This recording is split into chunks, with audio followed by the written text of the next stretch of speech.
guys, thanks for joining us on Family Life today here on YouTube. Make sure you subscribe.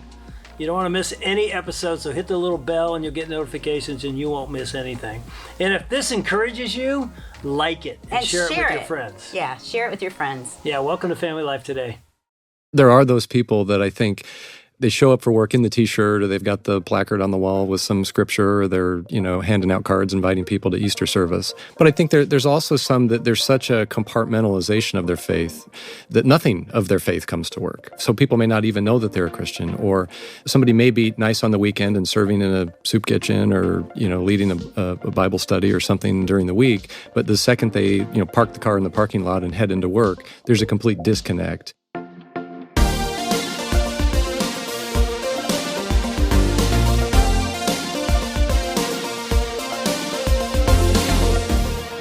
Welcome to Family Life Today, where we want to help you pursue the relationships that matter most. I'm Dave Wilson. And I'm Ann Wilson. And you can find us at FamilyLifeToday.com or on the Family Life app. This is Family Life Today.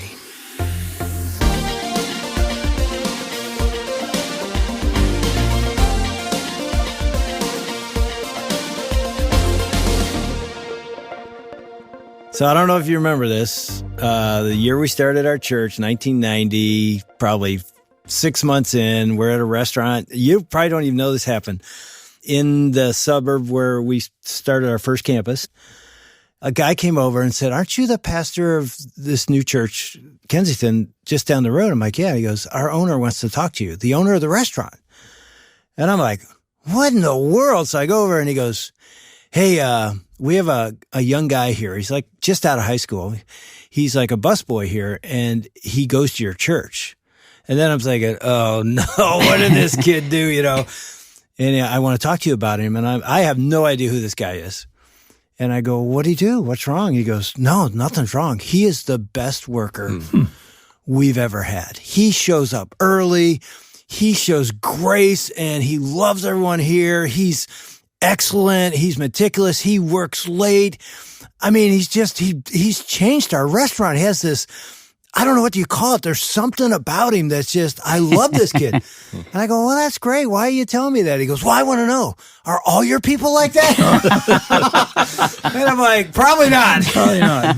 But there was something about, he saw this and attributed the way this kid worked and treated people to Jesus. It does make you, it makes you take a second look, like, how can they work like that? With that good attitude, they love people, they bring an atmosphere with them that's like one of joy.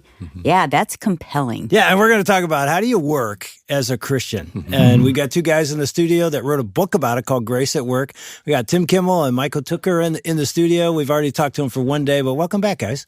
Thanks for having us back. Thanks. Yeah, I mean, when you hear a story like that, Yeah. I mean, what do you think? Oh, he nailed it. That's exactly what... That's what this book's about. Yeah, he could have wrote the book. This book is about, when you go to work, you need to treat the people you work with the way God treats you.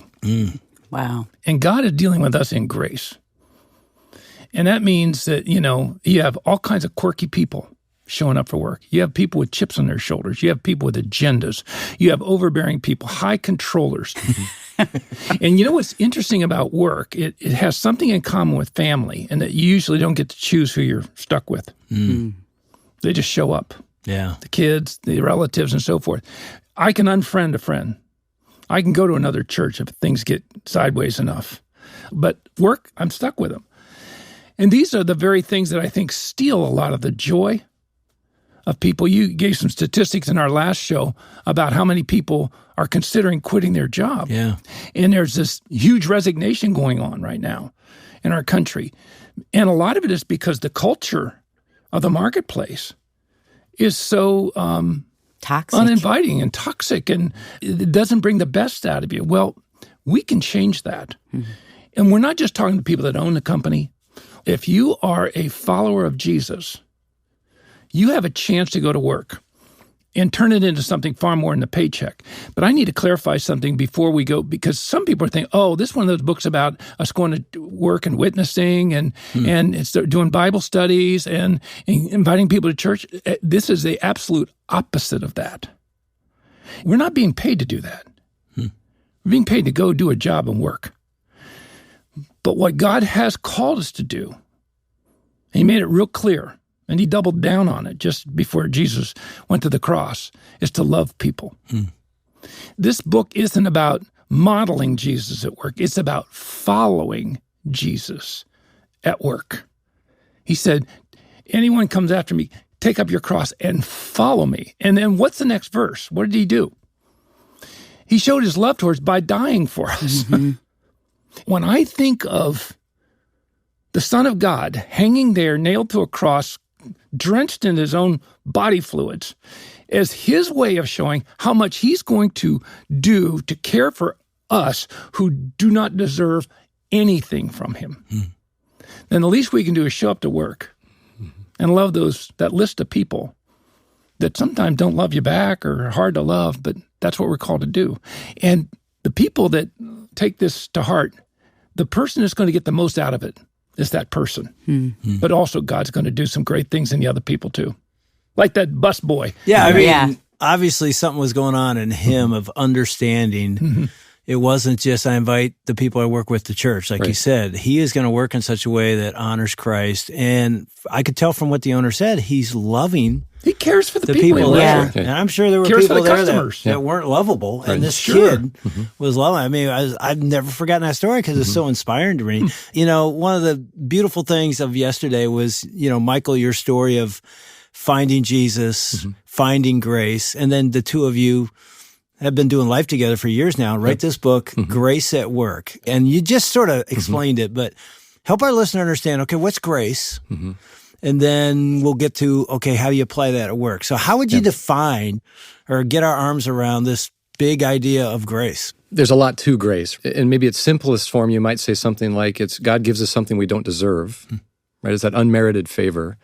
But then when you think about, okay, so what does that actually look like? And that's what we do in the book is we unpack it and we try to describe what are all the different levels at which it operates and the different elements or dimensions of it. And so there's 4 different levels of it, but at its foundational level, God meets our most important inner needs. We talk about some of the freedoms that God made us to want freedom, and He died so that we would have freedom. And so we go on to talk about what does godly character look like, and what does it look like to kind of point your life at greatness over kind of earthly success. And so that's how we kind of start to describe in the book how does it operate and the different elements of it.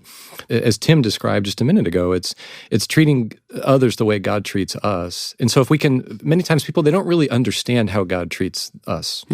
Or we may read about God's promises, but we kind of leave it there and say, well, but not me. I don't have that level of that mercy or grace or God's favor. But if we can really start to understand how does God love us, and then when we go into work, just say, look, my job under God's power, I just want Him to shine through me so that others can experience that same thing under His power and really feel that from us. And I think as you described that young man at that workplace, that's the way the owner described it, is what he was describing was God's grace. Is it was outwardly focused, it cared about other people, it was sacrificial, it was all these different things. And so I think that's how I would say it's that unmerited favor, but it operates at so many different levels. And that's what we unpack in Grace at Work. I want to be a conduit of God's heart when I come to work. And I realize that everybody I work with has a need to know that they're significant. They have intrinsic worth and value. They need to know that they're strong or sufficient for the moment they're in, but they don't feel that necessarily. But I can help meet those needs by giving them a secure love, always voicing a significant purpose into them, and representing a strong hope. That makes such a difference. As you use the word conduit, I'm also thinking how important that abiding in Christ is, that connection. Absolutely. If we're not connected to or abiding with Christ in our relationship with Him, can we give grace? Or is that really important? No, actually, that's a phenomenal question because all we can really offer is human nice. And grace and nice are not synonyms. Because if you think you can do this on your own steam, all we just talked about is going to be cosmetic at best. There's a source of this. And Ann, you're hitting right on that source. It's about Jesus, and we spend some time talking about how that is maintained on an ongoing basis. But that's the same thing in our marriage and our relationship with our kids. That's the most important factor. Yeah. But that's how I can find joy in a really crummy job. I mean, it's part of it how you walk in. I know for 12 or maybe 13 years, I coached high school football at the local high school, public high school. And I saw it as a ministry. You know, I'm a football guy. My kids were going to play there. So it was great to be there with my sons. But I know this, every day that I walked down, I didn't go every day. The head coach was great. He's like, any day I get Dave Wilson is a good day. So I could show up once a week or four. So it was awesome because I had another job. Yeah. But as I walked down this little ramp to the practice field, every time I walked, I prayed. And here's my prayer. Lord, I want to be a light today. I want to love these boys. Yep. A lot of these boys I don't like. They're not great. You know, it's just like, I know there's going to be pushback and things going on. Give me a heart of love and grace for these boys. I want to shine today. Don't let me forget why I'm really here. It isn't just to win football games. It's to build men, you know, of Christ. Is that something that, you know, a grace at worker has got to have? Absolutely. You've all mentioned the word love, right? And I love the way Tim defines love, which is the commitment of my will to your needs and best interest, regardless of the cost. Okay, say that again. The commitment of my will to your needs and best interest, regardless of the cost. And I add to that, the cost to me. And as you described walking down that tunnel, your prayer covered both. You were talking to God, so you were loving God. Because we also talk about this notion of, right, what is the greatest commandment? It's love God and love others. Vertical, and horizontal. So, right, and so there's this notion of love. And so I think if, as you're walking down that runway and you're talking to God about loving others, that should be our disposition or our attitude as we go into the workplace. Because these people, as Tim said, they're not lovable. And if in every interaction I have, I'm putting myself in the position of saying, what's best for Dave or what's best for Ann? And how can I inconvenience myself to help you get what's best for you? And sometimes it's just kindness. Sometimes it's toughness, right? There may be a difficult conversation we need to have, or there may just be some kindness that I can share with you or extend to you.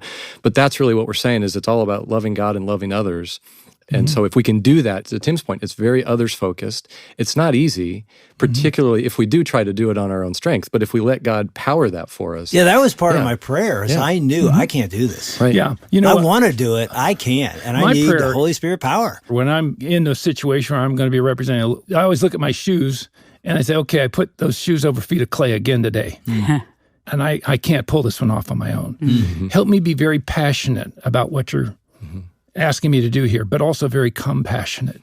And I want to treat them the way God deals with me. That's right. We tell a story about a young man that he came up in poverty and lived in, you know, the worst section of town, and it was generations of this, and no one had ever broken out, but he was good at math. He had a teacher that encouraged him, and he got a job at a good company. He had just gotten married, and they went and bought some khaki pants at Penny's and a couple of button-down shirts. That was kind of the uniform of and he goes to work. And they introduced him, but people were snickering, and he couldn't understand why. He went into the lunchroom and walked by a couple of ladies, smiled at them, and walked out, and they're snickering. And then later on that day, somebody came by and said, yeah, we were down at HR. They've got your name plate for you, and it said 3830 on it. And then he finally got home, and his wife said, oh, honey, I didn't see this when you walked out. And it was a little thing on the back of your pants that shows what your waist and your inseam is. And they were all snickering. And by the way, the way he was taught to handle this is take them one at a time and just hurt them badly.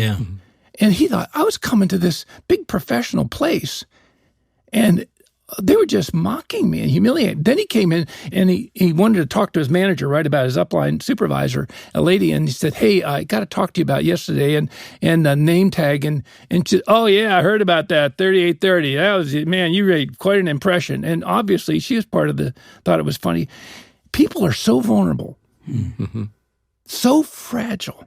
And some of this is stuff caused by the work industry. Some things is stuff they had that's outside, regardless.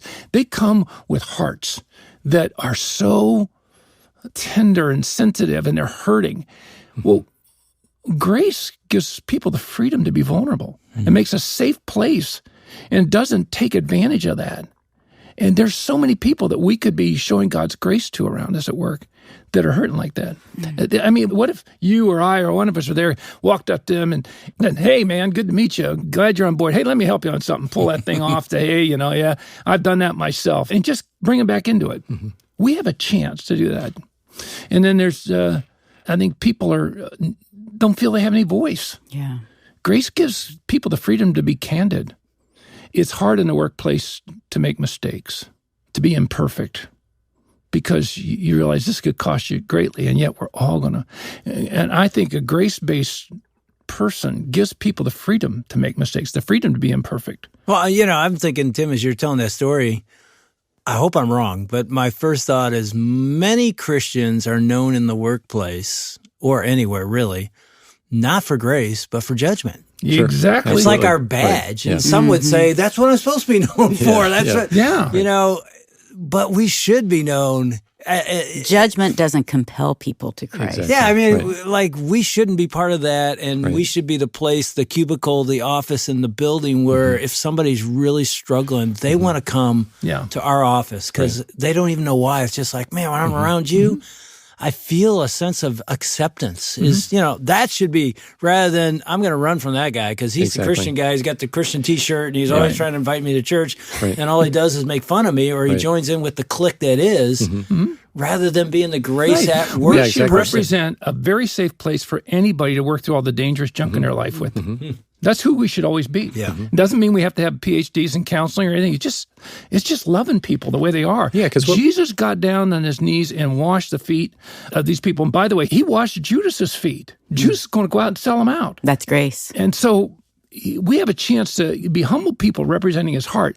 And when we bring grace to work with us, it's contagious. Yeah. Yeah, I think part of what you were saying, Dave, too, was there are those people that I think they show up for work in the T-shirt, or they've got the placard on the wall with some scripture, or they're handing out cards inviting people to Easter service, which is great. But Nothing wrong with that. But I think there's also some that there's such a compartmentalization of their faith that nothing of their faith comes to work. So people may not even know that they're a Christian, or somebody may be nice on the weekend and serving in a soup kitchen, or leading a Bible study or something during the week. But the second they park the car in the parking lot and head into work, there's a complete disconnect.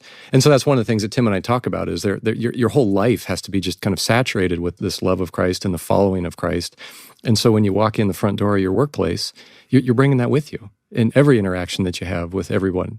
Everybody has those dark places in the back of their mind where they go. And the unfortunate thing is that's where the enemy's prowling around, right? Seeking people to devour is when they can't be honest about their emotions, or they can't be candid about the things that they need to be, working through with their supervisor or their colleague. And so I think if we can just be people in the workplace that are helping people, pulling them out of those dark recesses of the corner, allowing them to be vulnerable, allowing them to be candid, and really helping bring out the best in everybody. That's ultimately what we're talking about is how do we as Christians bring out the best in everybody in our workplace? Because so often we're insecure ourselves. And so when we're insecure, we either self-protect or self-promote. Right. And we don't have our eyes on the people around us. And everywhere we go, there are people that are hurting. Michael, like you were hurting in your marriage relationship. And that's what I love about Jesus. He sees people. We have the ability with our words just to speak life into people. I remember saying that to this girl one time who was at our church. And I said, I see so much greatness in you. She instantly tears up. And she said, what are you talking about? Do you know what I've done? You know where I've been? Do you know what's been done to me? And I said, no, I don't know any of that. But I see such greatness in you. And it's amazing how she lifted her head. She stood a little straighter. Right. We have the opportunity as believers, as you're saying, to get our eyes off of ourselves, to put them vertically on Jesus. I love all of you guys saying, and I walked in and I prayed before I walked through those doors. We forget the power of the Holy Spirit living in us that can change people as we see them the way Jesus does. One of the things I love about this woman is she does that everywhere.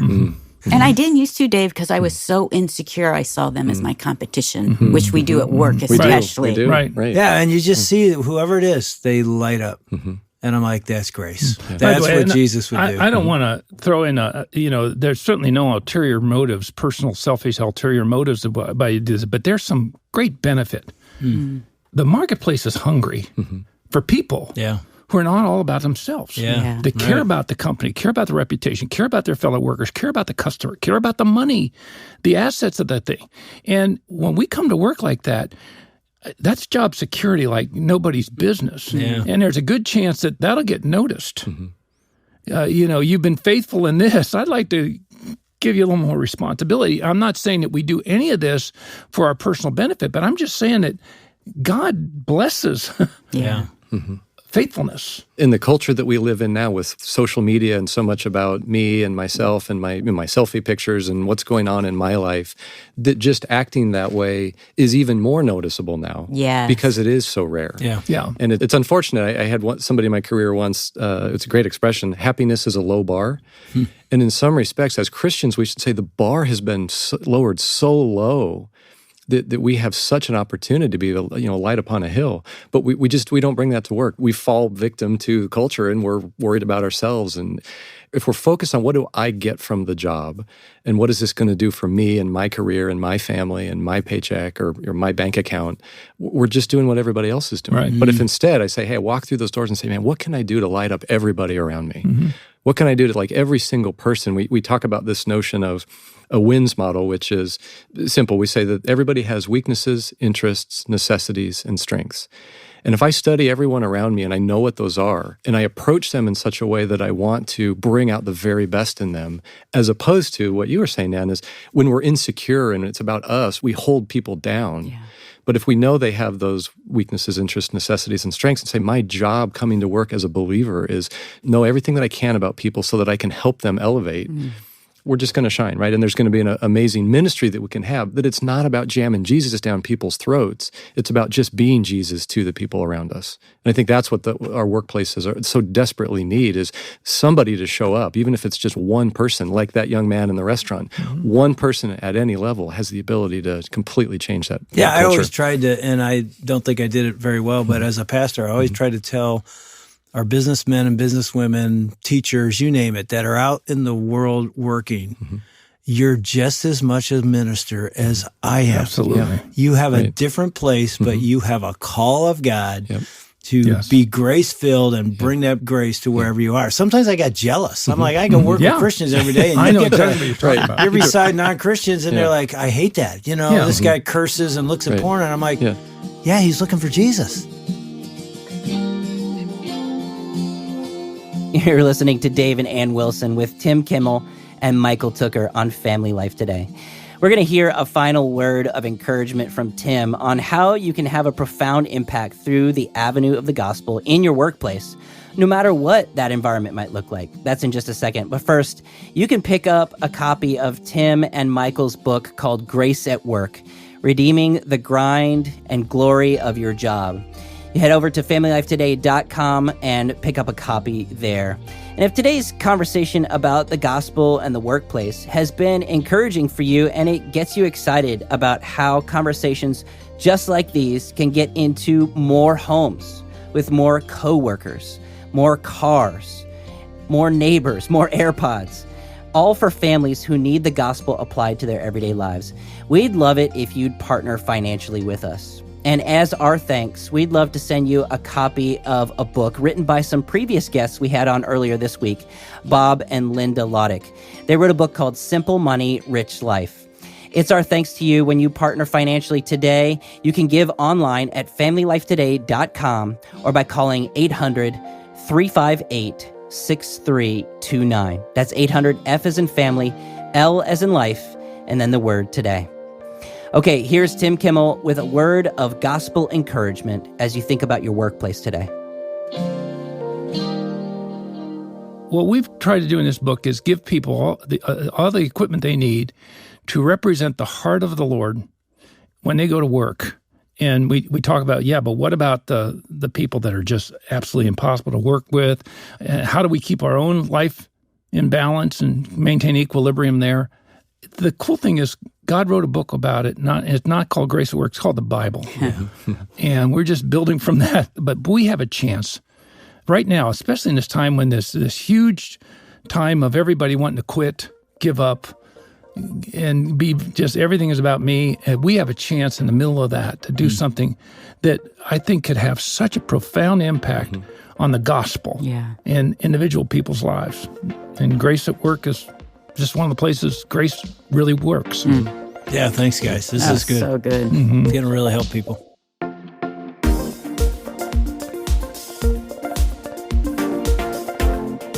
How do we lead our non-Christian friends to Jesus? It's an important question. Well, stay tuned because next week on Family Life Today, David and Wilson talk with Tim Muehlhoff, who says maybe it just takes eyes to see and ears to hear. And when that happens, it draws others to the one who is the giver of all good gifts. That's next week. On behalf of David and Wilson, I'm Shelby Abbott. Have a great weekend. We'll see you back next time for another edition of Family Life Today.